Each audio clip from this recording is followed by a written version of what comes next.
প্রথম আলোর আজকের প্রধান শিরোনাম।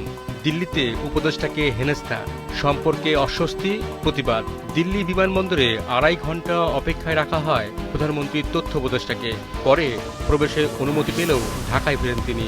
এই ঘটনার প্রতিবাদে ভারতের ভারপ্রাপ্ত হাইকমিশনারকে তলব করে প্রতিবাদ জানিয়েছে বাংলাদেশ। ইরান যুক্তরাষ্ট্র পরিস্থিতি নিয়ে প্রথম আলোর আরেকটি শিরোনাম। চুক্তি স্বাক্ষরের কথা জানালেন ট্রাম্প, শুক্রবার আনুষ্ঠানিকতা। ট্রাম্পের ভাষ্য, শুক্রবার চুক্তিতে আনুষ্ঠানিকভাবে স্বাক্ষরের পর হরমুজ প্রণালী দিয়ে জাহাজ চলাচল পুরোপুরি শুরু হবে। বিশ্বকাপ ফুটবল নিয়ে প্রথম আলোর আরেকটি শিরোনাম। আর্জেন্টিনার মুকুট ধরে রাখার লড়াই। সারের ভর্তুকি নিয়ে প্রথম আলোর শেষ পৃষ্ঠার একটি খবর। সারের ভর্তুকিতে বড় বৈষম্য। বিশ্বব্যাংকের গবেষণায় দেখা গেছে, সারের ভর্তুকির প্রায় অর্ধেকই পান দেশের 20% জমির মালিক। সমকালের আজকের প্রধান শিরোনাম। ভারতীয় দূতকে তলব, তীব্র অসন্তোষ জানালো ঢাকা। উপদেষ্টাকে দিল্লিতে প্রবেশে বাধা। দেশের সর্বোচ্চ রাজনৈতিক কর্তৃপক্ষের সঙ্গে যোগাযোগ করে বিমানবন্দর থেকে ফিরে আসেন উপদেষ্টা।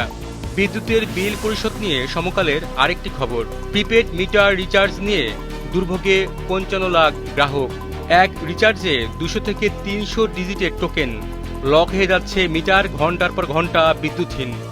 সমকালের প্রথম পৃষ্ঠার আরেকটি খবর। সারের ভর্তুকির অর্ধেক যায় 20% সচ্ছল কৃষকের হাতে। বাংলাদেশ ভারত সীমান্তে পুশিন ইস্যু নিয়ে সমকালের শেষ পৃষ্ঠার খবর। রোমারি সীমান্তে শূন্যরেখায় আটকা 6 জন। দৌলতপুর সীমান্ত থেকে 12 জনকে ফেরত নিল বিএসএফ। পাটগ্রাম সীমান্তে বিএসএফের পুশিন চেষ্টা ব্যর্থ। ডাক্তার জাহেদকে হেনস্থা নিয়ে যুগান্তরের প্রধান শিরোনাম। ঢাকা দিল্লি সম্পর্কে অস্বস্তি, ভারপ্রাপ্ত হাইকমিশনারকে তলব করে বাংলাদেশের প্রতিবাদ। ঘটনাটি অনাকাঙ্ক্ষিত ও দুঃখজনক বলেছেন পররাষ্ট্রমন্ত্রী। ভুল হয়ে থাকলে ভারত স্বীকার করুক বলেছেন হুমায়ুন কবির। যুগান্তরের শেষ পৃষ্ঠার শিরোনাম। বাংলাদেশ ব্যাংকের প্রতিবেদন। বৈদেশিক ঋণ বেড়েছে $875 কোটি। এক বছরে রিজার্ভ বেড়েছে $705 কোটি। ঋণের 76% সুদহার বাজার ভিত্তিক। 52% ঋণের বিপরীতে কঠিন শর্ত রয়েছে। বাংলাদেশ ব্যাংকের প্রতিবেদন নিয়ে আরেকটি খবর ছেপেছে যুগান্তর। সেখানে বলা হচ্ছে, 3 মাসে বেড়েছে 2441 কোটিপতি আমানতকারী। প্রতিবেদনে বলা হয়, দেশে কয়েক বছর ধরে চলছে অর্থনৈতিক মন্দা, অথচ গত বছরের তুলনায় চলতি বছরের মার্চে কোটিপতি আমানতকারীর হিসাব সংখ্যাও বেড়েছে 2441টি। কালের কণ্ঠের প্রধান শিরোনাম। আবাসনে অর্থনীতি পুনরুদ্ধার।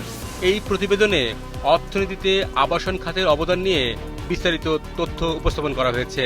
সেখানে বলা হয়, জিডিপিতে এই খাতের অবদান প্রায় 15%। আবাসন খাত সংকটে পড়লে পুরো অর্থনীতিতে বিপর্যয়ের ঝুঁকি বাড়ে। সঠিক সরকারি নীতি সহায়তা নিশ্চিত করা গেলে বাড়বে নতুন কর্মসংস্থান ও রাজস্ব আয়। কালের কণ্ঠের প্রথম পৃষ্ঠার আরেকটি খবর। বেনজিরের শিষ্য মোজাম্মেল অধরা। সদর পেয়ে ঘুরে বেড়াচ্ছেন দ্বিতীয় বেনজির সাবেক পুলিশ কর্মকর্তা মোজাম্মেল। হাজার কোটি টাকার অবৈধ সম্পদ অর্জন, নিরীহ মানুষের জমি দখল, মামলা, নির্যাতনের বহু অভিযোগ। হাম পরিস্থিতি নিয়ে কালের কণ্ঠের শেষ পৃষ্ঠার আরেকটি খবর। 3 মাসেও নিয়ন্ত্রণে আসেনি হাম। মৃত্যু কমলেও সংক্রমণ রয়েছে। হাম ও উপসর্গে আক্রান্তের সংখ্যা 97,000 ছাড়িয়েছে। হামের লক্ষণ নিয়ে হাসপাতালে আসা রোগীর 49% এবং মৃত্যুর 36% ঢাকায়। দেশ রূপান্তরের প্রধান শিরোনাম।